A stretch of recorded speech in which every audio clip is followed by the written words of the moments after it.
Hello guys, welcome back to my channel my life my style official. আমি আকাশ। তো আজ হলো শনিবার, তো চলো ভিডিওটা শুরু করা যাক।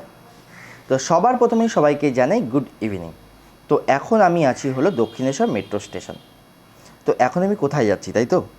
শুধু আমি একা যাচ্ছি না, আমার সঙ্গে কিন্তু আছে আমার মাও। তো চলো আজকের ভিডিওতে আমার মায়ের সঙ্গে তোমাদের আলাপ করিয়ে দেবো। তো আমি আর মা সন্ধ্যাবেলা বসে বসে গল্প করছিলাম, তখন হঠাৎ আমাদের প্ল্যান হলো যে বাড়িতে বসে বসে বোর ফিল করছি, চলো সন্ধ্যাবেলাটা কোথাও একটা ঘুরে আসা যাক। যেমন কথা তেমন কাজ। তো চলে এলাম আমরা সোজা দক্ষিণেশ্বর মেট্রো স্টেশন, সেখান থেকে টিকিট কাটলাম এবং আমরা সোজা চলে যাচ্ছি এখন এসপ্ল্যানেড। সেখানে গিয়ে একটু মার্কেটটা ঘুরবো, কেনাকাটির কোনো প্ল্যান নেই, একটু খাবো দাবো, তারপর আবার রাত্রে বাড়ি চলে আসবো। তো আমরা চলে এসেছিলাম এখন মেট্রো স্টেশনে। এসে মেট্রোর জন্য আমরা ওয়েট করছিলাম, ওয়েট করতে করতে চলে এলো মেট্রো।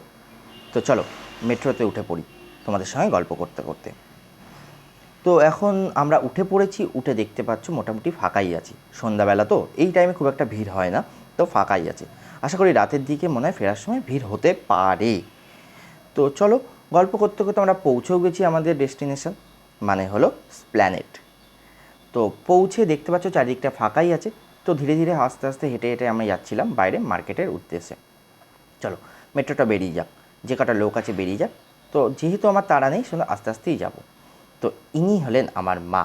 চলো সবার সঙ্গে আলাপ করিয়ে দিলাম, পরবর্তী ভিডিওতে হয়তো তোমরা আবারও দেখতে পাবে।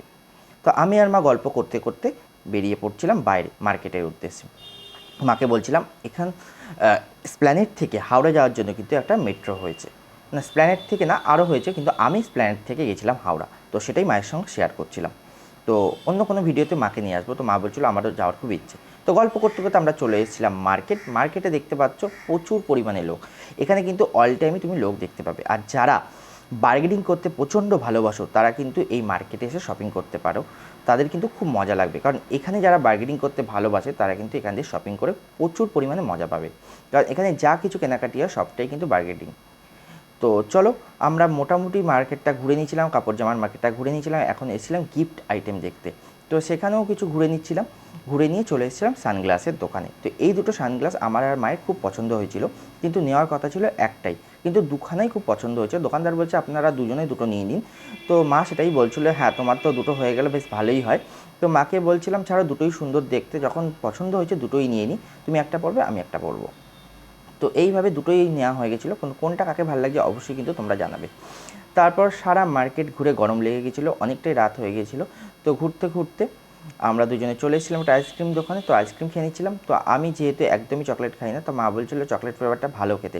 আমি বললাম না, আমার একদমই চকলেট পছন্দ হয় না, তুমি খাও, আমি এটাই ঠিক লাগছে, তো এটাই ভালো লাগছে আমার।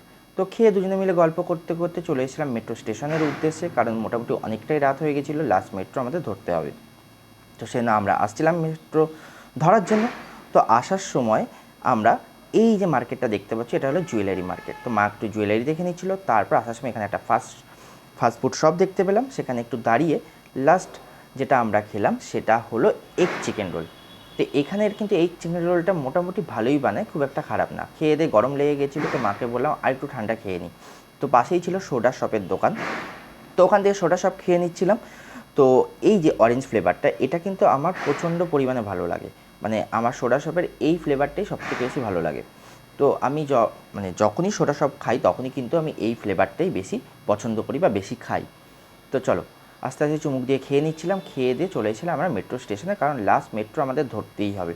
তো অলরেডি কিন্তু আমি মোটামুটি দেখছিলাম যে 9:40 না 44-এ কিন্তু লাস্ট মেট্রো দক্ষিণেশ্বর যাওয়ার, এবং তখন কিন্তু অলরেডি কিন্তু 9:30 বেজে গেছে। তো মাকে বলছিলাম তাড়াতাড়ি আসো, নাহলে লাস্ট মেট্রো পাবো না, নাহলে আমাদের আবার অন্য কোনো কিছুভাবে যেতে হবে। তো মেট্রোটাই হলো সবথেকে সেফ জার্নি। তো চলো আস্তে আস্তে সারাদিনটা তোমাদের সঙ্গে কী করলাম তোমাদের সঙ্গে কাটালাম, এবার আস্তে আস্তে বাড়ির দিকে রওনা দেওয়া যায়। মাকে বললাম তুমি তো আধ ঘন্টার জন্য আসবে বলেছিলে, কিন্তু দেখো মোটামুটি ঘুরতে ঘুরতে কিন্তু অনেকটাই টাইম হয়ে গেল। তো আমরা এসে গেছিলাম টিকিট কাউন্টারে এসে দেখলাম না ভালোই লাইন। তো মাকে এটাই বলছিলাম যে যদি আরেকটু পরে আসতাম, অলরেডি কিন্তু আমরা যখন সিঁড়ি থেকে আসছিলাম তখন 9:30 বাজে, তো টিকিট কাউন্টারে এসেও লাইন দিতে হয়েছিল। তো মা সেটা বলছিলো হ্যাঁ আরেকটু পরে আসলে হয়তো আর পাবো না, হয়তো মেট্রোটা বেরিয়ে যাবে। তো চলো টিকিট পেয়ে গেছি, তো এখন যাওয়া যাক মেট্রোর দিকে। তো দেখি মেট্রোটা বেরিয়ে গেছে না ওয়েট করছে আমাদের জন্য। তো এসে দেখছি না মেট্রো এখনও বেরায়নি, অনেক লোকই আছে, লাস্ট মেট্রো আশা করি পেয়ে যাব। তো চলে এসেছি, মা বলছিল চলো সবাইকে টাটা। আমি বললাম না, এখনই টাটা করো না, ওনারা আমাদের সঙ্গে থাকুক, আমরা বাড়ি অবধি যাই, তারপর সবাইকে একসঙ্গে টাটা করে দেবো। তো গল্প করতে করতে চলে এসেছিলো মেট্রো, উঠে পড়েছিলাম। প্রচণ্ড পরিমাণে ভিড় ছিল, দাঁড়ানোর জায়গা ছিল না, তাই তখন আর ভিডিও তুলতে পারিনি। তারপর দমদমের কাছাকাছি এসে একটু বসার জায়গা পেলাম, এবং এখানে আমার মা আমাকে লেগ পুল করছিল, কারণ আমার নাকি সমস্ত চুল পড়ে গেছে। হ্যাঁ, এটা কিন্তু সত্যি, আমার সমস্ত চুল পড়ে গেছে। কারণ আগে আমার মাথায় যে পরিমাণ চুল ছিল তার কি বলবো, মানে 50%ও এই মুহূর্তে নেই। সমস্ত হেয়ার ফলস হয়ে হয়ে চুলটা পড়ে গেছে। তো মা বলছিল দেখ আমার মাথায় এখনও এত চুল, তো কী করবো বলুন আপনারাই।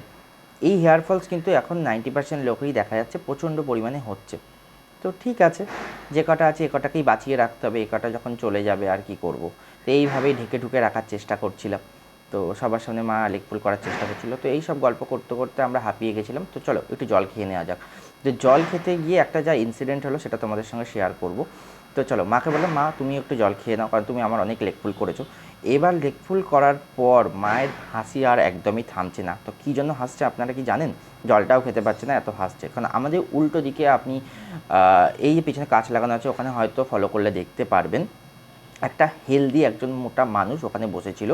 সে হয়তো অফিস করে বা টায়ার্ড হয়ে ফিরছিল, তো সে ঘুমিয়ে পড়েছিল এবং এমনভাবে ঘুমাচ্ছিল, পা দুটো ছড়িয়ে মাথা উপর দিকে দিয়ে হা করে নাক ডাকতে ডাকতে ঘুমাচ্ছিল। এবং তার পাশে যে লোকটি বসেছিল সে কিন্তু ওখানে বারবার এডিটেড হয়ে যাচ্ছিল, ওনার গায়ে পড়ে যাচ্ছিল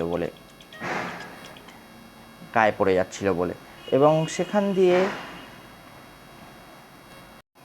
দিয়ে ঘটনা দেখার পর আমরা হাসছিলাম, মাকে বলছিলাম একদমই হেসে না। তো চলো আমরা চলে এসেছি, আজকের মতো tata, bye bye, good night সবাইকে।